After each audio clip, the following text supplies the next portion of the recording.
안녕하세요. 김포 이선생입니다. 미세먼지가 거쳐서 그런지 일요일날 너무 좋은 것 같습니다. 하늘도 맑게 보이고요. 단지 날씨가 좀 춥긴 한데 그래도 좋은 하루들 보내시기 바랍니다. 그 노벨상 91명이나 배출한 미국의 유명한 대학 시카고대, 거기에 보면 시카고대를 상징하는 휘장이 있는데요. 거기에 이런 문구가 있다고 합니다. 지식을 기를수록 인간의 삶은 더 풍요로워진다. 그런 말인데요. 저도 공감합니다. 그래서 좀 더 풍요로운 삶을 위해서 제가 느꼈던 어떤 지식에 대한 멋진 순간들을 같이 공유하고자 합니다. 오늘 그 첫 시간으로 공유하고자 하는 책이 있습니다. 우리나라에서는 그레이스 리라고 불려지고 있는 여성인데요. 지금이 내 삶의 클라이맥스다 라는 책을 보고 느낀 부분이 있어서 같이 공유하고자 합니다.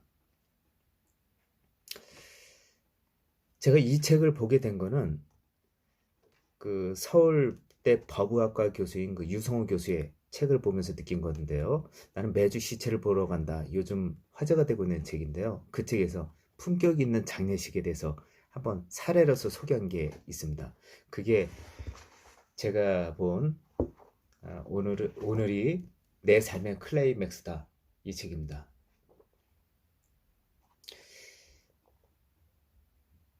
저는 이 책을 보면서 그 느낀 부분이 사실 몇 가지인데 특히 삶과 죽음에 대한 어떤 여러 가지 생각을 좀 정리하는 계기가 됐습니다. 잠깐 이분에 대한 어떤 양력을 소개해 드리면은 그레이스 리의 원래 이름은 이경자입니다.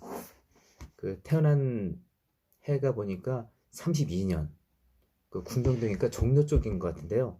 이화여고를 졸업하고 19살의 나이에 결혼을 하게 됩니다. 그리고 35살이 될 때 결혼 후 한 15년 지나고 난 다음 이혼을 하게 되죠.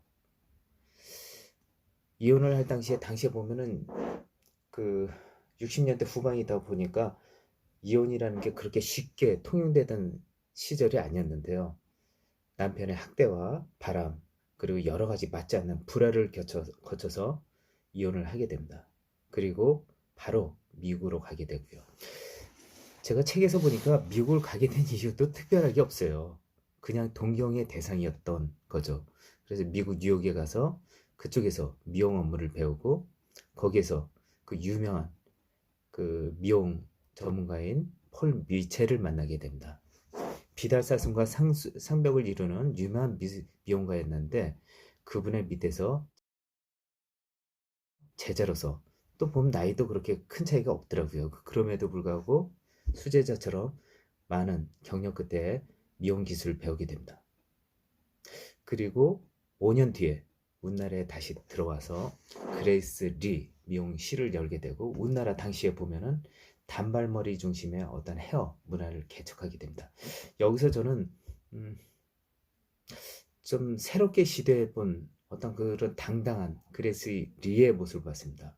35살 때까지 가정주부로 활동했었던 분이 5년의 기간 동안 미국에서 공부를 하고 와서 새로운 단발머리 문화를 만들고 우리나라 최초의 대한민국 최초의 헤어쇼도 사실 상당히 낯설은 용어였었는데 헤어쇼도 열고요.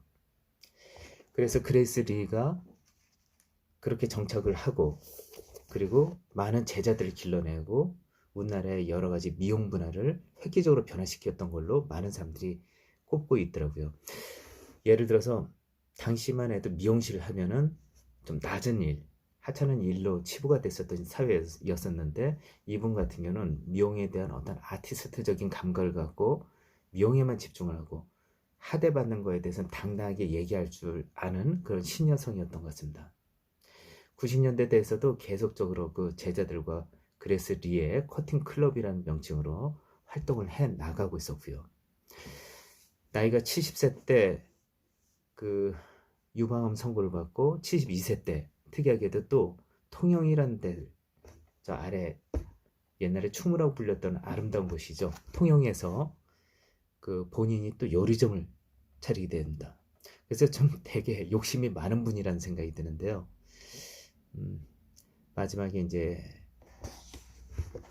돌아가실 때의 어떤 멘트라든지 이런 자기의 장래에 대해서 미리 꼼꼼하게 이렇게 준비하고 생각한 부분들이 특히나 좀 많이 기억에 남는 그런 것 같습니다.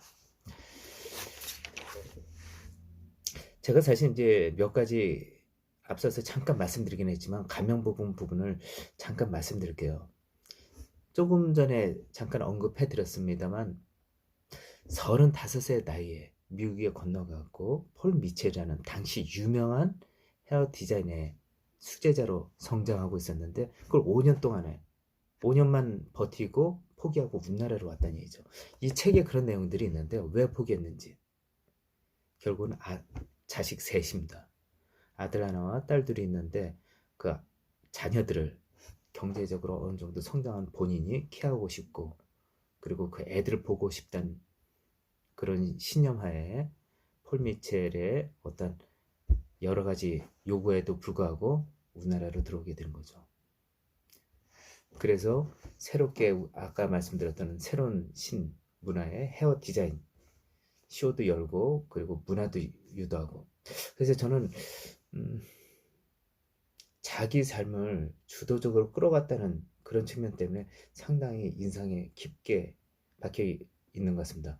35살이란 나이 그리고 어느 정도 자기가 그 일에 대해서 인정을 받을 때 그걸 포기하고 한다는 그게 참 쉽지 않죠. 애들을 남편으로부터 내가 찾겠다. 그리고 나만의 아티스트적인 거를 대한민국에 뿌리 내리고 싶다. 사실 대단한 용기라는 생각이 듭니다.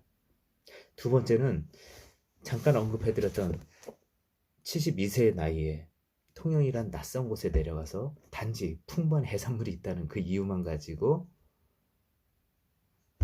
요리점을 차렸다는 게 그 중국 요리점이죠. 그래서 그 중국 요리점을 차리고 그걸 가지고 또 프라이드를 많이 느끼면서 가까운 지인들을 초청하는 부분 그 부분을 보면서 이런 생각이 들었습니다. 대부분이 지금은 이제 60이 나이 많은 나이라고 생각하고 있지 않고 70도 마찬가지입니다. 그렇지만 불과 10년 전까지만 하더라도 70이란 나이 그렇게 쉽지가 않거든요. 근데 암 선고까지 받았음에도 불구하고 새로운 일에 도전해본다. 젊은 시절부터 요리에 관심이 많았다고 하더라도 쉽게 내리기 어려운 결정이었다는 생각이 드는 것 같습니다. 또 하나 보면은 제가 이 책을 보게 된 계기 중에 하나인데요. 스스로에 대한 삶의 마무리에 대해서 언급한 부분입니다. 그 부분 잠깐 제가 읽어볼까요?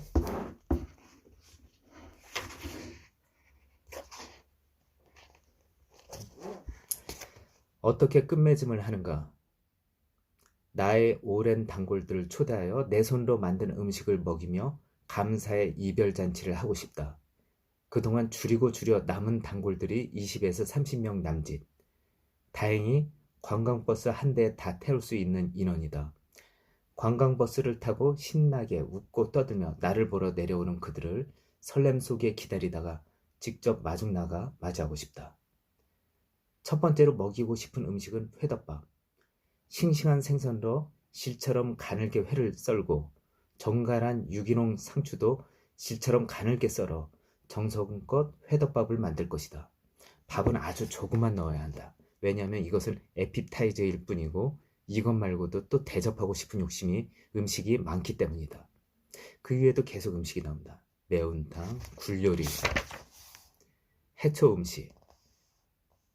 이렇게 한 끼는 집에서 한식으로 먹고 또 한 끼는 중국 요리 이선생으로 가 중국 음식을 먹을 것이다. 이것이 나의 은퇴 시나리오다. 시작한 김에 인생 은퇴 시나리오까지 가볼까?